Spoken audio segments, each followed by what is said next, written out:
108 విద్యా సంస్థల్లో ధ్యాన మహాయజ్ఞం కార్యక్రమంలో భాగంగా ఏలూరు జిల్లాలోని పలు విద్యా సంస్థల్లో ధ్యాన శిక్షణ తరగతులను అద్భుతంగా నిర్వహించారు పిరమిడ్ మాస్టర్లు. ఈ కార్యక్రమంలో భాగంగా వివేకానంద స్కూల్, గంగమ్మ గుడి గవర్నమెంట్ స్కూల్, జ్వాలా పరమేశ్వరి నగరపాలక సంస్థ గవర్నమెంట్ స్కూల్, అలాగే అన్నపూర్ణ గవర్నమెంట్ స్కూళ్లలో ధ్యాన శిక్షణ తరగతులను నిర్వహించారు.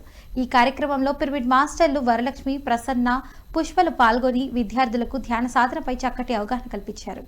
ధ్యానం చేయడం వలన మనలోకి విశ్వశక్తి అధికంగా ప్రవహిస్తుందని తెలియజేశారు. విద్యార్థులు ప్రతిరోజు తప్పకుండా 2 సార్లు ధ్యానం చేయాలని సూచించారు. అలాగే అందరూ శాకాహారమే భుజించాలని కోరారు. అనంతరం విద్యార్థులకు ధ్యాన విద్యార్థి పుస్తకం, ధ్యాన జగత్ పుస్తకాలను పంపిణీ చేశారు.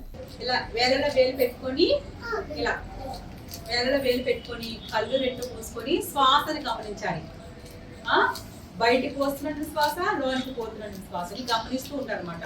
మనం పీల్చే గారి చల్లగా ఉంటుంది, లోపల నుంచి వదిలే గారి వెచ్చగా ఉంటుంది. దాన్ని గమనిస్తూ ఉండాలి. ఆ గమనించడం ద్వారా ఎంతో విశ్వమయ ప్రాణశక్తి అనమాట, కాస్మిక్ ఎనర్జీ అంటాం. ఆ కాస్మిక్ ఎనర్జీ ఇక్కడ మన మాట ఉంటుంది కదా, ఇక్కడ తల ఉంటుంది కదా, ఇక్కడ బ్రహ్మరంధ్రం ఉంటుంది అనమాట. చిన్న పిల్లలకి మాడు మెత్తగా ఉంటుంది కదా, అలాగే మనకి కూడా మెత్తగా ఉంటది. అది పుడుపు కొంచెం పెద్ద అయిన తర్వాత కొంచెం గట్టి పడిపోతుంది. గట్టిపడిపోయిన తర్వాత కొంచెం ఎప్పుడైతే ధ్యానం చేస్తామో, ఎవరైనా చిన్నపిల్లలైనా పెద్దవాళ్ళు ఎప్పుడైతే ధ్యానం చేసుకుంటామో ఒక శూన్య స్థితి ఏర్పడుతుంది అనమాట. మనం నీట్గా వెళ్ళినప్పుడు కళ్ళు మూసుకుంటాం కదా, అప్పుడు సూర్య రంధ్రం అంటారు, అందరూ ఓపెన్ అవుతుంది. ఓపెన్ అయ్యి అది కాస్మిక్ ఎనర్జీ.